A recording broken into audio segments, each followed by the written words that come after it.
Esto es América Noticias bajo la dirección general de Carlos Vasallo. Estos son los titulares que marcan la jornada informativa de hoy. Escala la tensión.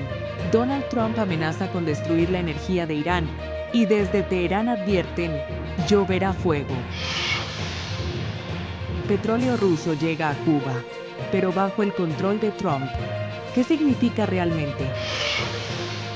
El dictador Miguel Díaz-Canel se atrinchera en el poder en medio del colapso. ¿Hasta cuándo puede sostenerse? Y en Miami, lo que empezó como una discusión terminó en caos total, golpes, persecución y un hacha en plena gasolinera. Además, Miguel Cosío conversa con Javier Larrondo de Prisoners Defenders sobre la situación crítica de los presos políticos en Cuba. Y Camilo Egaña explica junto al abogado Rick Díaz lo que viene en el caso de Nicolás Maduro tras su proceso judicial en Estados Unidos. Comenzamos. Irán ya tuvo un cambio de régimen. Eso aseguró el domingo el presidente de Estados Unidos, Donald Trump, quien prometió que cerraría un acuerdo con Teherán para poner fin al conflicto que ya superó un mes. Creo que llegaremos a un acuerdo con ellos, estoy bastante seguro, pero ya hemos tenido un cambio de régimen si lo observan, porque un régimen fue diezmado, destruido, todos están muertos. El siguiente régimen está casi muerto, y el tercer régimen estamos tratando con personas distintas a cualquiera con las que se haya tratado antes. Es un grupo de gente completamente diferente, así que yo consideraría que eso es un cambio de régimen. La afirmación de Trump buscó calmar a los mercados, nerviosos por la falta de perspectiva para terminar el conflicto, que ha dejado miles de muertos y trastocado los mercados mundiales con el petróleo a más de $100 el barril. El mandatario aseguró también que la República Islámica permitirá el tránsito de 20 buques petroleros por el estrecho de Hormuz, un punto clave por donde pasa el 20% de la producción mundial de crudo. Irán mantiene bloqueada esta vía desde el inicio de la guerra. Irán e Israel continuaron bombardeándose la mañana del lunes, mientras abundan las especulaciones sobre un posible despliegue de tropas estadounidenses en el territorio iraní. El secretario de Estado, Marco Rubio, había descartado esta hipótesis el viernes, asegurando que los objetivos de guerra en Irán podrían alcanzarse sin el envío de tropas de tierra. Sin embargo, Donald Trump amenazó con golpear el corazón energético de Irán, y la respuesta desde Teherán no se hizo esperar. Irán advierte que si tropas estadounidenses pisan su territorio, lloverá fuego sobre los soldados. El mensaje fue lanzado por el presidente del Parlamento iraní, Mohammad Bagher Khalibaf, quien acusa a Washington de hablar de negociación en público, mientras prepara una ofensiva terrestre en secreto, y los movimientos en la región aumentan la tensión. Estados Unidos ya ha desplegado miles de efectivos, incluyendo unos 3.500 marines que llegaron recientemente, mientras se evalúan operaciones militares limitadas. En paralelo, Trump elevó la presión al máximo, amenazó con destruir plantas eléctricas, pozos petroleros, la estratégica isla de Karg, clave para las exportaciones de crudo, e incluso instalaciones de agua. Según dijo, estos objetivos han sido evitados hasta ahora, pero podrían convertirse en blancos inmediatos si no hay acuerdo. Precisamente, la isla de Karg está en el centro del tablero. Tomarla significaría asfixiar económicamente a Irán, al cortar una de sus principales fuentes de ingresos y debilitar a la Guardia Revolucionaria. Mientras tanto, el estrecho de Hormuz sigue bajo presión, afectando el flujo global de petróleo y disparando la incertidumbre en los mercados. Así, el conflicto entra en una fase crítica, con amenazas directas, tropas en movimiento y un escenario que podría escalar en cualquier momento, informó Camilo Lavastilla para América Noticias. Donald Trump sorprende al permitir la llegada de petróleo ruso a Cuba, en medio de la peor crisis energética que vive la isla en años. El petrolero ruso Anatoly Kolotkin, con más de 700,000 barriles de crudo, ya se encuentra en Matanzas, marcando el primer envío en 3 meses. Un respiro, pero muy limitado. Cuba necesita cerca de 100,000 barriles diarios para sostener su sistema eléctrico, por lo que este cargamento apenas cubre unos días de consumo. Hay un petrolero allá afuera. No nos molesta que alguien reciba una carga de barco porque necesita sobrevivir. Bueno, yo diría, les dije que si un país quiere enviar algo de petróleo a Cuba ahora mismo, no tengo ningún problema con eso. Ya sea Rusia o no, no ayuda mucho si pierde una carga de petróleo. Eso es todo, se pierde. Si quiere hacerlo, y si otros países quieren hacerlo, no me molesta mucho. No va a tener un impacto. Cuba está acabada. Tienen un mal régimen y un liderazgo muy malo y corrupto. Y reciban o no un barco de petróleo, no va a importar. Prefiero dejar que entre, ya sea de Rusia o de cualquier otro, porque la gente necesita refrigeración y todas las demás cosas que se necesitan. La isla sigue enfrentando apagones prolongados, falta de combustible y una economía prácticamente paralizada. Pero lo más llamativo no es el barco, sino lo que representa. Según análisis internacionales, esta decisión no significa que Washington esté relajando la presión, sino que está cambiando la forma de ejercerla.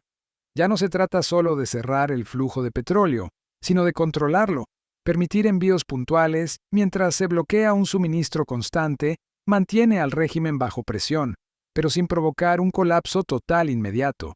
Es una estrategia más calculada. Incluso se plantea un enfoque selectivo, facilitar combustible para el sector privado emergente, pero restringirlo al Estado, lo que podría generar más tensión interna dentro del sistema.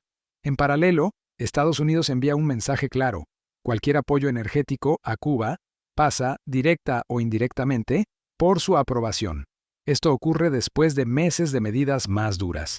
A finales de enero, la administración Trump firmó una orden que amenazaba con sanciones a quienes suministraran petróleo a la isla, golpeando directamente a sus principales aliados como Rusia y Venezuela. Ahora, el giro no es un alivio, sino un ajuste táctico. Mientras tanto, Moscú intenta mantener a flote al régimen con envíos puntuales, en medio de una crisis donde la electricidad falla a diario, la producción cae, y la vida cotidiana se vuelve cada vez más difícil. Así, la llegada de este petróleo no cambia el fondo del problema, solo confirma una nueva realidad. Cuba sigue necesitando energía desesperadamente, pero el control del suministro ya no depende solo de sus aliados, sino en gran medida de las decisiones que se toman en Washington, informó Enrique López para América Noticias. El dictador Miguel Díaz-Canel vuelve a plantarse en el poder, en medio de presiones externas y una realidad interna que no deja de deteriorarse. Desde La Habana, y en una entrevista con el diario mexicano La Jornada, el gobernante dejó claro que su continuidad no está sobre la mesa, ni siquiera en medio de contactos o tensiones con Estados Unidos. La decisión de dialogar con los Estados Unidos es colectiva, y en esa decisión no está en juego nuestro sistema político ni ninguna decisión que sea propia de nuestro pueblo y de nuestros órganos de parlamento. Por lo tanto, la continuidad mía o no, o la de cualquier otra persona que en determinado momento juegue una responsabilidad de este nivel en nuestro país, depende del pueblo y depende también de los representantes de ese pueblo en la Asamblea Nacional del Poder Popular, no depende de Estados Unidos. El contexto es cada vez más complejo. Dentro del país la situación sigue golpeando con fuerza, interrupciones eléctricas constantes, problemas para conseguir combustible, aumento de precios y un día a día que se vuelve cada vez más cuesta arriba. Mientras tanto, desde Washington, el discurso apunta a cambios en la isla, pero La Habana responde cerrando filas. El enfoque ahora no es prometer transformaciones profundas, sino administrar la crisis sin perder el control. Se habla de ajustes, de reacomodos económicos, de buscar ingresos donde sea posible, incluso abriendo espacios muy medidos a capital externo o a cubanos en el exterior, pero siempre bajo supervisión total. Es una maniobra para sostener el sistema, no para cambiarlo. Al mismo tiempo, el propio Díaz-Canel refuerza su imagen como parte del engranaje que ha sostenido ese modelo durante décadas. Por lo tanto, me considero también un resultado de ese proceso de crecimiento de la revolución y por lo tanto tengo un enorme compromiso en que ese proceso continúe, que ese proceso siga creciendo, que ese proceso siga aportando, que podamos superar esta etapa en que se han detenido nuestros sueños por este recrudecimiento del bloqueo. Y por eso estoy dispuesto a actuar hasta las últimas consecuencias, con toda sinceridad te lo digo, Luis. Tengo un compromiso enorme con el pueblo cubano, con la revolución cubana, con el liderazgo de la revolución cubana y con nuestra historia. No como una figura de transición, sino como alguien alineado completamente con su continuidad, y eso marca la línea actual del régimen. Mientras la presión aumenta y el malestar crece, el poder se atrinchera, sin señales de apertura política y con una apuesta clara por resistir. Así se mueve hoy el tablero en Cuba, informó Camilo Lavastilla para América Noticias.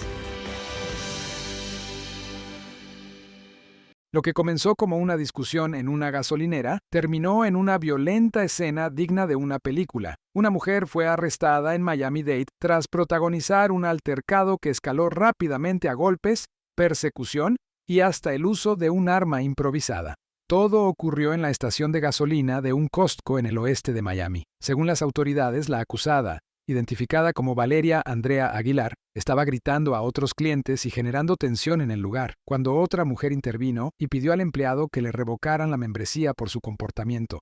Ese momento encendió la chispa. Lejos de calmarse, Aguilar reaccionó con furia, corrió detrás del vehículo de la víctima y luego se subió a su propio auto para perseguirla por varias calles. La confrontación no terminó ahí. Al alcanzarla en una intersección, Aguilar se acercó a la ventanilla del conductor y comenzó a golpearla directamente en la cabeza. Pero la situación dio un giro aún más violento. Según el informe policial, la víctima tomó una herramienta tipo hacha o multifunción y respondió al ataque golpeando a la agresora antes de escapar del lugar. Ambas terminaron con lesiones. La víctima sufrió heridas en el rostro, brazos y pecho, mientras que Aguilar también resultó con múltiples laceraciones y golpes. Tras ser atendida en un hospital, fue puesta bajo custodia y posteriormente trasladada a la cárcel.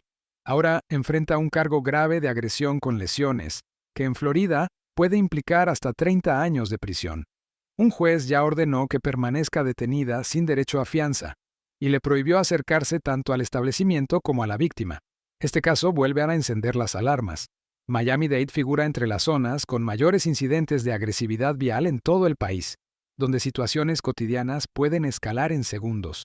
Y esta vez, todo ocurrió en plena luz del día, alrededor de la 1:40 de la tarde del pasado miércoles, informó Enrique López para América Noticias.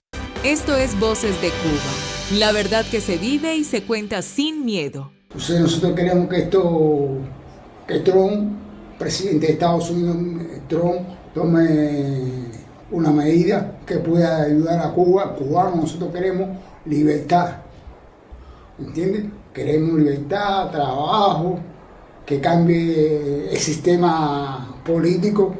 Estoy vivo, pero me siento como si estuviera muerto, ¿entiendes? Ya, que se acabe no más gobierno malo, ¿entiendes? Sistema que cambie, que Cuba evolucione.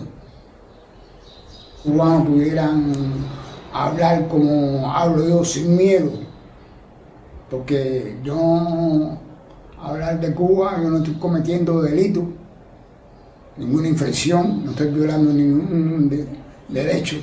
Al contrario, si me quedo callado, pisotear, y no, ¿hasta cuándo? Ya, basta. Libertad. Mr. Trump, number one in the world. There's somebody people, everybody people.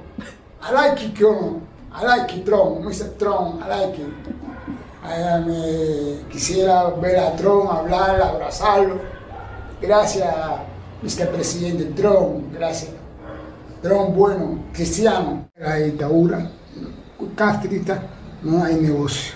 Trump, todo. El problema del sistema que nos está golpeando mucho, el problema del petróleo. Cuba no tiene petróleo, no hay transporte, no hay agua. Una máquina te cuesta mucho dinero. ¿Entiendes? No hay medicina, no hay nada. ¿Entiendes? Estamos viviendo a los salvajes. Todo el mundo no tiene la posibilidad de trabajar, de comprar una comida. Si trabaja hoy un poco, lo que hace hoy es para sobrevivir, comprar 3 libras de arroz, mucha necesidad. Queremos ya que eso, cortarlo de cuajo. ¿Entiendes? Lo queremos ser libres, que vengan los extranjeros, conozcan a Cuba, hagan negocios, compren su vivienda aquí. ¿Te gustaría si Rubio fuera presidente aquí? Me gustaría para que haya un cambio. Rubio es cubano, de padres cubanos, de la política de Trump. Aquí una democracia, una libertad, democracia. Esto es Voces de Cuba, la verdad que se vive y se cuenta sin miedo. Tensión en Florida. Simpatizantes del presidente Donald Trump confrontaron a manifestantes cerca de Mar-a-Lago durante las protestas del movimiento No Kings. El enfrentamiento fue verbal y, aunque no dejó heridos ni arrestos en esa zona, reflejó el ambiente cada vez más polarizado en el país. Pero el foco principal estuvo en otras ciudades. Más de 80 personas fueron detenidas en todo Estados Unidos, la mayoría en Los Ángeles, donde más de 70 manifestantes fueron arrestados. Allí miles de personas salieron a las calles y aunque la protesta fue mayormente pacífica, algunos lanzaron objetos contra la policía, lo que llevó a las autoridades a intervenir. El Departamento de Policía ordenó dispersar la concentración, utilizando gas lacrimógeno y proyectiles de pimienta frente a un centro de detención. Fiscales federales advirtieron que varios de los implicados quedaron grabados y que continuarían los arrestos en los próximos días. También hubo detenciones en otras ciudades, al menos 8 en Denver, 2 en Portland y 1 en Dallas. Estas manifestaciones formaron parte de la tercera jornada nacional del movimiento No Kings, que reunió a millones de personas en los 50 estados. Los participantes protestaron contra la guerra en Irán, el aumento del costo de vida y las políticas migratorias del gobierno. La mayor concentración se registró en Minneapolis, epicentro reciente de protestas por operativos federales. A pesar de los arrestos, las movilizaciones dejaron claro que la presión en las calles sigue creciendo, en medio de un clima político cada vez más tenso en Estados Unidos, informó Leticia Grao para América Noticias. Esto es Noticias en un Minuto, la información clave para mantenerte al día. Cubana en Italia pide un AKM para defender al régimen y desata polémica. Ada Galano, cubana residente en Italia y presidenta de la Coordinadora Nacional de Cubanos Residentes en ese país, pidió públicamente a Díaz-Canel un fusil AKM para defender la patria si Estados Unidos ataca a Cuba.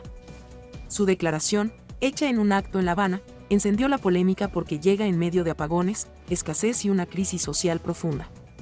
Mientras muchos cubanos dentro y fuera de la isla consideran absurdo hablar de armas cuando falta comida, transporte y medicinas. El gesto fue leído como propaganda belicista y provocó rechazo inmediato en redes, donde la acusaron de apoyar un discurso desconectado de la realidad del país. Días después, la propia Galano reapareció con un mensaje más suave sobre la amistad y la gratitud, sin mencionar directamente la controversia que generaron sus palabras anteriores. Medicina, mañana vendremos a tomar nuestra AKM. Voy a sumar a las palabras de Silvio. Tengan pronta nuestras AKMs, porque como hoy hemos venido aquí con medicina, mañana vendremos a tomar nuestra AKM si es necesario. Los buenos hijos de esta patria jamás los defraudaremos. Y me voy a sumar a las palabras de Silvio. Diablos Rojos humillan a Matanzas 36-13 y firman paliza histórica. Los Diablos Rojos del México aplastaron 36-13 a los Cocodrilos de Matanzas en la Baseball Champions League Américas 2026, en un juego récord por la cantidad de carreras anotadas. La ofensiva mexicana castigó sin piedad al pitcheo cubano y dejó una de las derrotas más dolorosas para Matanzas en torneos internacionales recientes. El resultado confirmó el pase de los Diablos a la final y volvió a poner sobre la mesa las debilidades del béisbol cubano frente a equipos con mejor preparación y profundidad de la INAP. ICE arresta en Miami a cubana con residencia permanente tras viaje a Cuba y enfrenta deportación por un delito de 2013. Yaima de las Mercedes Suárez, cubana residente permanente en Estados Unidos, fue detenida por ICE en el aeropuerto de Miami al regresar de Cuba, donde había viajado por motivos familiares. Las autoridades migratorias reactivaron un antecedente penal de 2013 relacionado con robo de combustible, y ahora ella enfrenta un proceso de deportación pese a que su historial reciente no registra nuevos delitos. La defensa intenta obtener fianza y evalúa recursos legales como habeas corpus, mientras el caso refleja el endurecimiento de los controles migratorios y el mayor escrutinio sobre residentes con antecedentes que viajan a la isla. Estamos de regreso en América Noticias junto a La Resistencia con Miguel Cosío. Tengo diversa información sobre Cuba y hablo con una noticia de última hora que ya los medios, por lo menos aquí locales, están tratando de buscar reacciones por lo que ha dicho el secretario de Estado y consejero de Seguridad Nacional, Marco Rubio, ahí saliendo de la Casa Blanca. Atrás tenía el helicóptero, el Marín 1, creo que se llama, y la tiró por en medio de Hong, como decimos en buen cubano, en relación a Cuba. Independientemente de que haya conversaciones o como las haya, la definición la acaba de plantear de manera tajante y literal el secretario de Estado de los Estados Unidos, que es quien lleva la política exterior del país y representa los intereses del presidente. El sistema de gobierno de Cuba tiene que cambiar, se acabó. ¿Y por qué he invitado a Javier Larrondo, presidente de la ONG, de la organización no gubernamental Prisoner Defender, que hace un trabajo puntual de llevar el récord de la cárcel, le llamo yo, el récord de cómo está la situación de los presos políticos en Cuba? Hay un largo comunicado hoy y Javier me aclaró hoy una duda que yo tenía. Yo pensaba, la semana pasada se había hablado de 21 presos políticos liberados. Primero se dijo que eran 15, después se pensaba que eran 22 y Javier me ha dicho hoy que la cifra son 23. Y quiero de paso repasar con él las cifras del cierre de febrero que Prisoner Defenders ha publicado. Javier, muchas gracias por allá. ¿Cómo andas? Espero no haberte sacado de alguna buena cena en Madrid. No. ¿Qué va? Si supieras mi vida, es muy aburrida. Estoy todo el día trabajando. Yo lo sé. Esto es una vocación que además en este preciso año, que hay tanta esperanza que las cosas cambien, es una vocación que es adictiva. Así que en ello estoy todo el rato. Yo lo sé porque me llegan los correos y los mensajes tuyos a veces en la madrugada, muy laborioso. Javier, antes de entrar en el tema de los presos políticos, ¿viste la declaración, tuviste tiempo de ver la declaración de Marco Rubio hace alrededor de una hora? Necesitábamos a alguien en la política internacional y especialmente cuanto mejor en Estados Unidos, que fuera un experto en conocer a los criminales que tenemos apoltronados en Cuba, ¿no?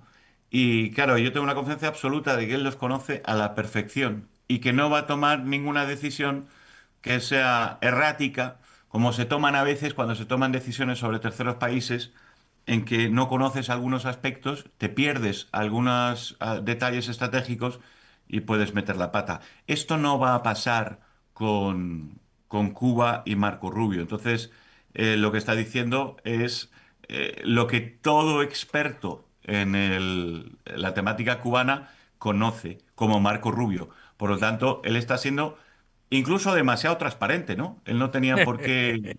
Sí. Sí. Oye, Javier, a ver, aclárame esto. Yo sé que lo hablamos por teléfono hace rato, pero quiero que lo compartas también con nuestra audiencia, la audiencia de La Resistencia. De los 15 presos políticos que había excarcelado la dictadura, pasamos a 21. Yo me quedé en la cifra había un enredo ahí con 22, y hoy Prisoner Defenders, que lleva puntualmente el dato correcto, dice que son 23. Explícanos esto. Sí, nosotros hemos ido subiendo primero creo que los primeros fueron como 13, luego 15, luego 17 o 19, luego 21, 22, 23. Últimamente cada vez que recibimos uno hacemos una actualización. Nosotros recibimos de las familias la información de forma directa e instantánea prácticamente.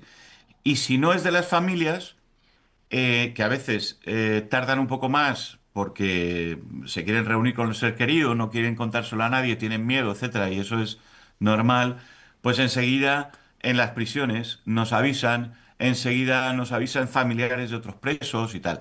Entonces, lo que hacemos es, hasta que verificamos con la familia, pues no incrementamos el número. Esta mañana lo que ha pasado es que directamente un amigo de la persona excarcelada pues nos ha llamado corriendo y nos ha contado la historia y hemos podido verificarlo en cuestión de media hora. O sea, en cuestión de media hora esa información que nos había dado él, que tenía de primera mano, pero que aún así hay que verificar, y hay que verificar porque ha habido listas que se han hecho públicas que contenían nombres que no estaban escarcelados y que siguen en prisión. Y es muy delicado porque son familias a las que afectamos y les estamos diciendo, tu hijo está preso y resulta que su hijo se está muriendo en prisión. Entonces, Claro. en este caso hemos podido verificar a toda velocidad y hemos sacado el número 23. Ayer teníamos el 22. Y bueno, todos ellos, curiosamente, Miguel, son personas con condenas longevas. Es decir, no son personas... hay muchos de más de 9 y 10 años, ¿eh? Además, son perfiles que no son especialmente emblemáticos de la oposición, disidencia y tal, sino que son gente, bueno, pues que salieron a manifestarse, que no estaban afiliados políticamente, ni eran conocidos, ni nada, y que han sufrido mucho, ¿no? Todos ellos amenazados, todos ellos no pueden hablar con la prensa, no pueden hablar con las ONGs, no pueden hablar de su caso con nadie, no pueden salir de su localidad sin decirlo. Algunos tienen cámaras en la puerta de su casa y vigilancia permanente. Oh. Algunos les obligan a trabajar en cosas concretas por las narices del Estado cubano este esclavista. O sea, hay diferentes circunstancias, pero todos tienen como una especie de régimen carcelario domiciliar. Y por ahora son 23 de 51, con una cosa cualitativa. Y es que el régimen cubano, no sé si recordáis, pero se mencionó y se dijo, se dejó dicho que esto iba a ser inmediato. Es decir, que las excarcelaciones que anunciaron el día 12 y que dijeron el día 13 iban a producirse el día 13. Y es verdad que la mayoría se han producido el día 13. Solamente había una el lunes 23 y otra hoy que me sorprenden muchísimo porque me da la impresión de que el régimen ha tratado de engañar otra vez a la iglesia, a todo el mundo, pero esta vez alguien le debe estar diciendo al régimen, seguramente por la información que sale de las organizaciones y la fiabilidad que las organizaciones tenemos para dar esta información, seguramente le están diciendo al régimen, nos has engañado. Y a lo mejor están sacando nuevos de la lista. Bueno, les quedarían 28 todavía. O sea que Claro. ojalá sea así, pero vamos, hasta 1214 todavía les quedan, ¿eh? Prisoner Defender cerró el mes de febrero, ustedes hacen un reporte puntual, con 1.214 personas detenidas por motivos políticos. Entonces, tú acabas de decir que es 51. De ahí le restas 28 y tienes estos 23 solamente. Lo que ha señalado es que son excarcelaciones, no es una amnistía, no es una Eso es. libertad incondicional, no es ni un diablo, ¿correcto? No, es mucho peor que una libertad condicional corriente. Es decir, Ya. lo que le están imponiendo a esos presos no cabe en la legislación cubana. Entonces nosotros le hemos llamado, porque da igual que sea licencia extrapenal, Ya. que libertad condicional, que libertad limitada, ninguno de ellos tiene los requisitos que le están pidiendo a ellos. A ellos les están imponiendo un régimen carcelario domiciliar de facto que no está en la legislación cubana, ¿eh? O sea que da igual el papelito lo que diga, que en realidad lo que le están imponiendo es un régimen carcelario domiciliar. Así es. En esta cifra, porque dijiste hace un rato también que habían listas esto, en el caso de las 1.214 que cerró el mes de febrero, es decir, ustedes la tienen puntualmente documentadas. Esa es la Sí. cifra de los presos políticos, ¿correcto? Sí, y ha incrementado, ¿eh? Y ha O sea que, incrementado. A eso claro, iba. claro. Ha incrementado en lo que va del mes de marzo, ¿correcto? Bueno, mira, te voy a decir más, Miguel. Ha incrementado, va a incrementar en bastantes nuevos presos políticos.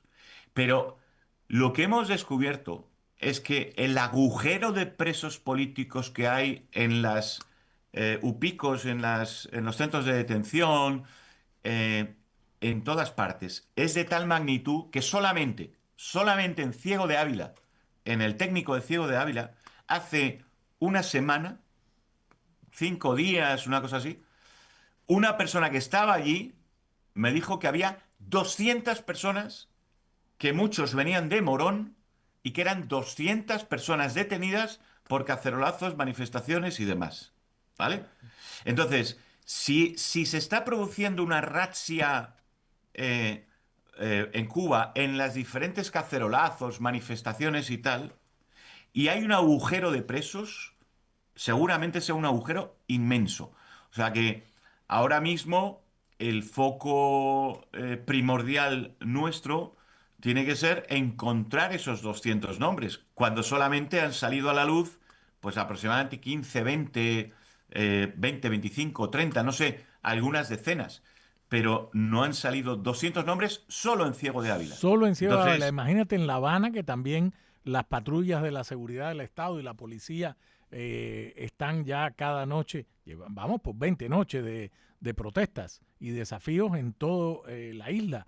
Entonces, lo que tú dices es que no se puede contabilizar en un dato exacto el número de nuevos presos políticos o detenidos por motivaciones políticas, ¿correcto? sí, las circunstancias actuales no son como las que había hace unos meses, donde había un cacerolazo, nos enterábamos, buscábamos los posibles detenidos, íbamos a por ellos, sabíamos que eran 3, 4, 5, y entonces era como muy acotado y se podía trabajar. Ahora está en todas las localidades, en todas las provincias, está habiendo cacerolazos, manifestaciones, cosas que la seguridad del Estado considera como que hay que reprimir. Y están reprimiendo por toda la isla a un nivel que creo que si lo supiéramos estaríamos asustados. Y seguramente están buscando el máximo de protección para esa información porque el escándalo podría ser pues de una magnitud, no de golpe como el 11J, pero sí justificativo de una intervención humanitaria. Claro.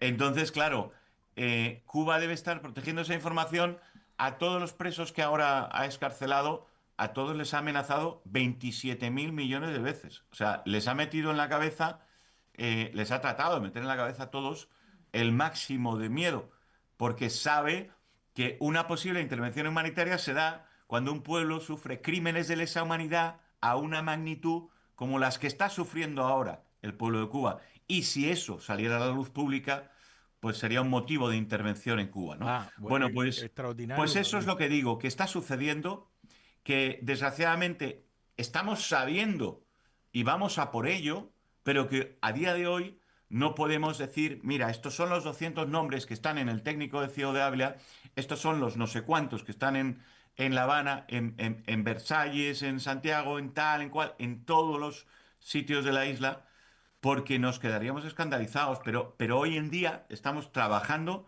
sabiendo que lo que tenemos por delante es muy superior a lo que nos hemos enfrentado en estos últimos 3 años, una cosa así. Estamos en horas, como acabas de decir, las siguientes horas, que pueden ser días y semanas, lo tenemos claro, y meses, las horas críticas, los momentos donde la historia cambia. Y yo comparto tu mismo optimismo y claro, no tengo las certezas tampoco, al igual que tú, no tenemos certeza. Pero te agradezco mucho porque es un reporte muy, muy puntual, el más certero que he leído sobre el tema de los presos políticos.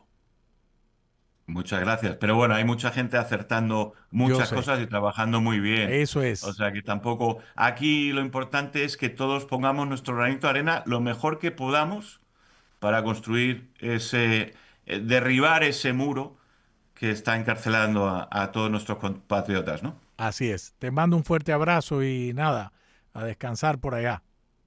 Un abrazo fuerte, Miguel. Saludos, Gracias. Javier. Javier Larrondo, Chao. señores, presidente de Prisoner Defenders. Extraordinario el trabajo que hace esta ONG, sobre todo con el tema de los presos políticos.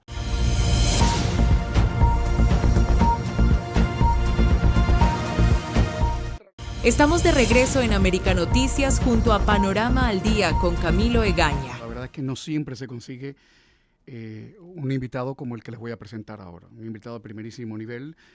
Fue fiscal, fue policía, es abogado. Rick Díaz Buenas tardes, ¿cómo está usted?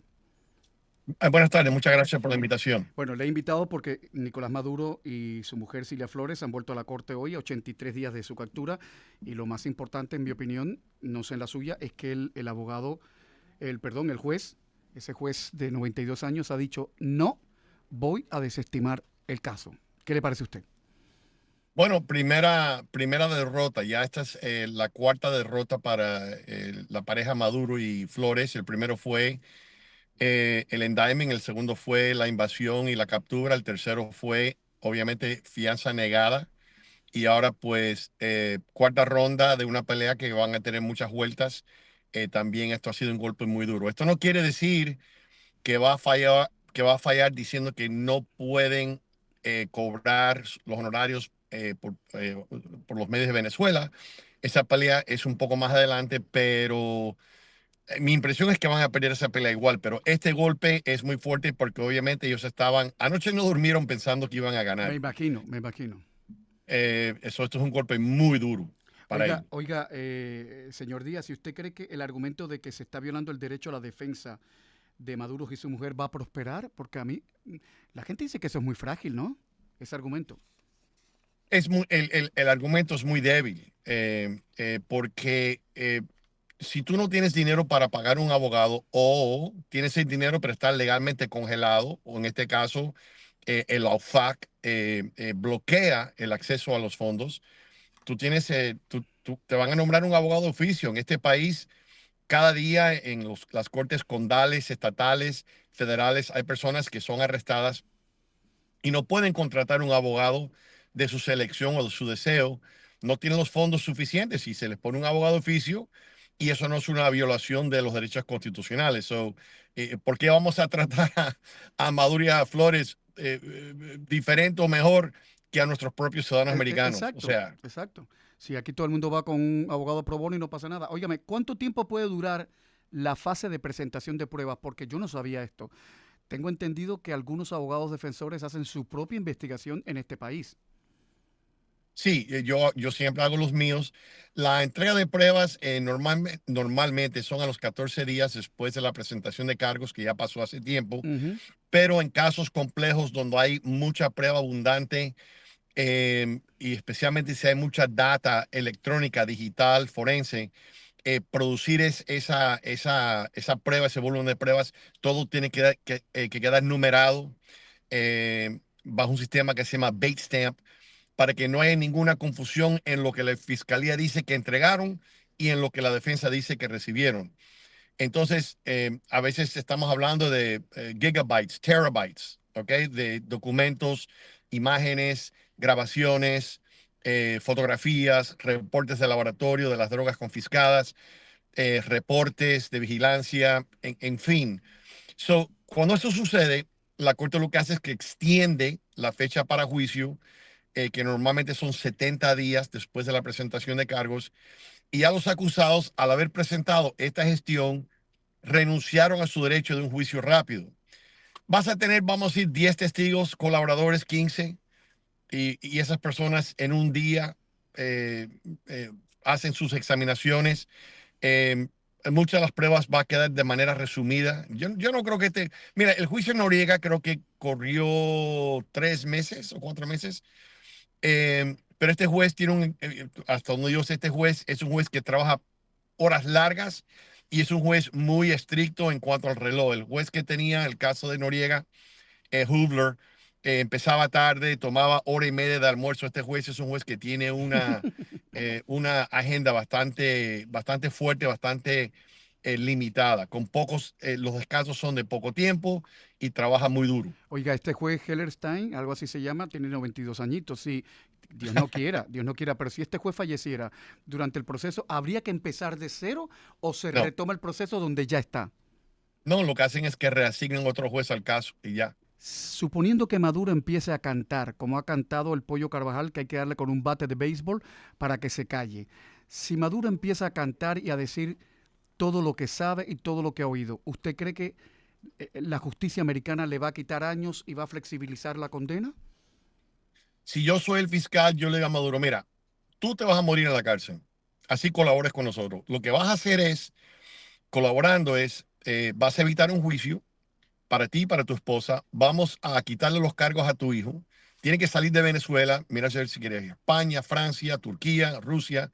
Te vamos a dar $10 millones que íbamos a pagar para la recompensa por tu captura, para que luego no te puedes quejar de que, porque no vas a poder conseguir trabajo en muchos lugares del mundo. 10 millones de los 800 millones, tú vas a firmar y renunciar a los 990 millones de dólares.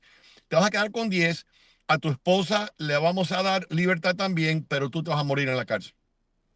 Ya, ese sería un acuerdo posible. Ahora, entre usted y yo, a mí me gustaría que también a este narcodictador venezolano se le exigiera y se le rindiera cuenta por el abuso de los derechos humanos, porque bajo la represión de su gobierno murieron muchos chavitos, mucha gente joven en Venezuela, ametrallados en las calles. Y muchos opositores desaparecieron. Y mucha gente purgó cárcel en helicoide, en esa horrible... Yo siempre cuando dicen el helicoide pienso en el castillo donde metieron al conde de Montecristo, fíjese. Y no le van a pedir cuentas por eso. Y eso bueno, la Corte Penal Internacional siempre puede actuar. Pero que lo hagan de una vez, porque este tipo tiene que pagar por eso, de verdad. Yo no estoy argumentando contigo, yo creo que basado en los alegatos y las pruebas que existen, él obviamente tiene la presunción de inocencia, pero le deben de venir arriba con todos los hierros, porque estás hablando de actos que son ya violaciones de derechos humanos, desmovilizaciones, destrucción de familias, violencia, retaliaciones, encarcelamientos políticos. O sea, es ogre, es fuerte, o sea, es difícil pensar qué más daño puede causar un ser humano en este planeta de lo que cometió alegadamente, ¿ok? Por lo menos en cuanto a la acusación de New York, el señor Maduro. No, Rick, yo no quiero discutir con usted. Es que Maduro y la otra señora Delcy Rodríguez despiertan en mí una mala uva, una mala leche. No les puedo explicar, es una manía que les tengo. Pero bueno, igual que los dictadores de Nicaragua, Daniel Ortega y su enloquecida mujer, me sale una mala leche que fíjese que no es así. Yo me considero una persona muy noble. ¿O no? ¿Qué dice mi equipo de producción? Se están riendo de mí. Rick Díaz, muchísimas gracias. No, vaya, con estos amigos. Rick Díaz, muchísimas gracias por haber estado en el programa. Chao. Ha sido un honor. Igual, feliz noche para usted.